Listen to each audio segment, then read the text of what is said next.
지금 국회에서 가장 중요한 일 중에 하나는 그 예산을 조정하는 일이죠.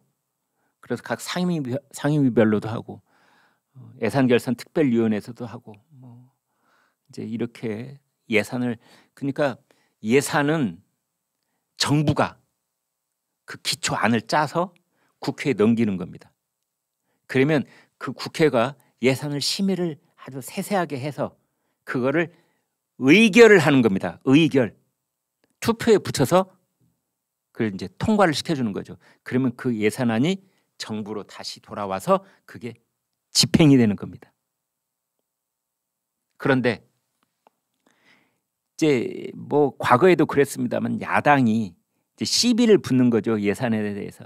야, 이거는 액수가 너무 많은 것 같아. 이건 좀 깎아. 그다음에 이 돈은 이리 좀 옮기는 게 어때? 이렇게 하고, 또 지역구를 가진 국회의원들은 쪽지 보내가지고 야, 내 지역구에다가 좀 매덕 좀 해라. 한 몇십억짜리 뭐 공사 예정도 있는데 여기 좀 배당 좀 해줘. 이런 식으로 이제 정부에다가 압박도 넣고. 그게 예산입니다. 어떻게 그 예산을 이제 내년도 예산인 거죠, 물론. 이것을 심의하는 그 과정은 뭐 국정감사도 비슷하지만 이제 이럴 때는 야당의 목소리가 클 수밖에 없는 그런 상황인 거죠.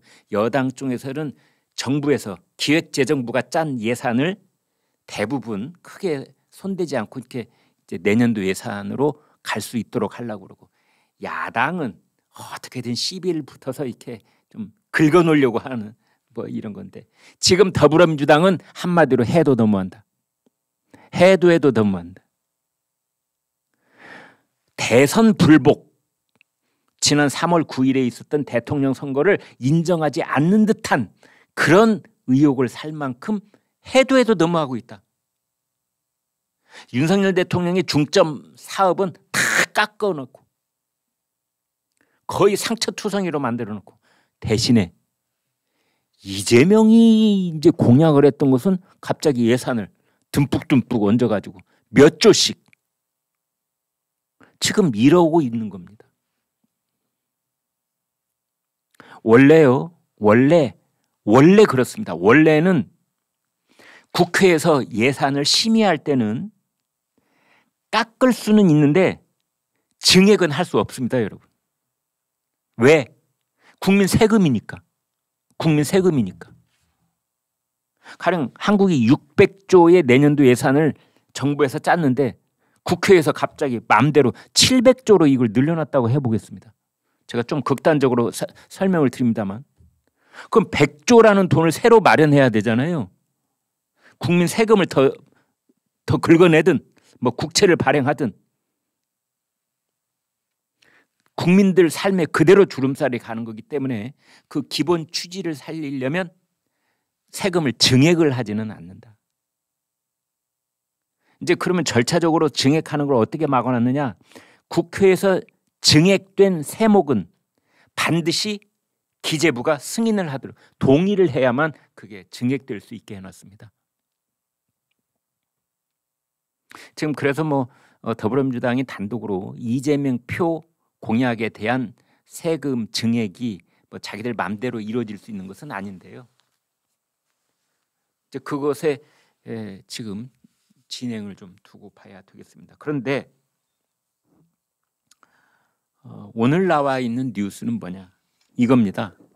세세한 건 제가 말씀드리지 않겠습니다만, 행안부의 경찰국 운영비를 10% 깎고, 뭐 이재명이 지역 상품권 발행을 5천억 증액하고, 뭐 민주당의 10대 증액 사업은 5조 4,900억을 증액하고, 이재명 표 예산에는 특별한 안배를 하고, 김문수 경사노위 위원장 뭐 지난번에 그 언행을 문제 삼아서 또 인건비 20억을 삭감을 하고, 뭐 이상민 행안부 장관 업무 추진비 2천만 원 감액을 하고, 좀 치사해요, 그죠? 네. 장관이 바뀔지도 모르는데 그러면 그 후임 장관은 무슨 잘못입니까? 그죠? 뭐 이런 거. 근데 이제 그래서 주호영 원내대표는 뭐 대선 불복이 도를 넘고 있다 이렇게 얘기를 하고 있고, 박홍근 원내대표는 민생 예산을 증액하려는 것이다. 뭐 이렇게 이제 얘기는 하고 있습니다. 이런 얘기는 네, 세세한 것이니까 일단 그런 뉴스가 있다 해놓고, 그럼 지금 이 국면에서 야당과 여당은 어떤 힘겨루기를 하고 있느냐 이거죠. 집권 여당인 국민의힘으로서는 방법이 없는 거냐? 있습니다. 가령 야당이 계속 목리를 부리고 국회에 의결을 해주지 않으면, 그러면 정부가 어디서 돈이 나와서 내년부터 살림살이를 꾸리지? 방법이 있습니다. 준예산이라고 하는 겁니다. 준예산. 준예산은 그냥 임의로 만든 게 아니고요, 헌법이 보장하고 있습니다. 우리나라 헌법 제54조에 이렇게 되어 있습니다. 회계년도까지, 그러니까 2023년 1월 1일 시작할 때까지 국회가 새 예산을 의결하지 못할 경우에는 전년도 예산에 준하여 돈을 쓴다. 그렇게 되어 있는 겁니다.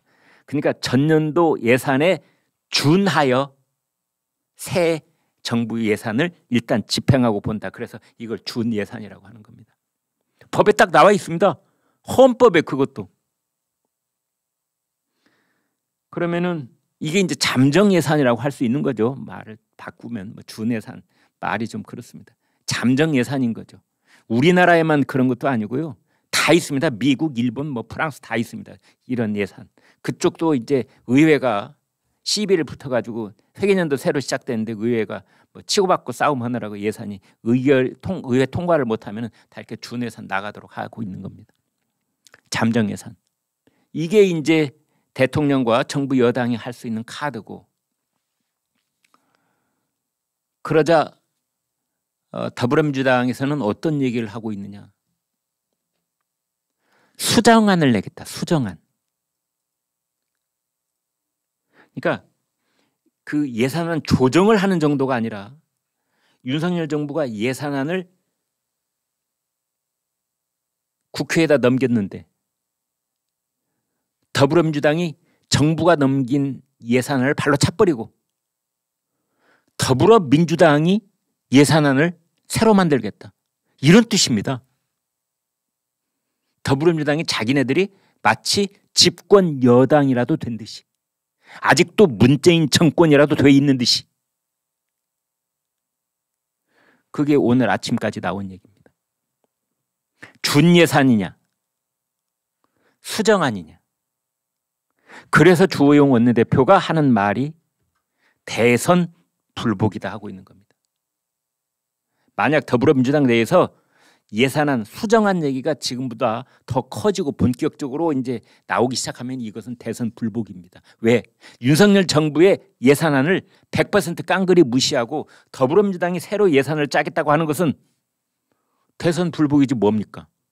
우리가 169석을 기반으로 해가지고 우리 마음대로 새 예산을 짜겠다. 자기네들이 정부 노릇하겠다는 거 아닙니까?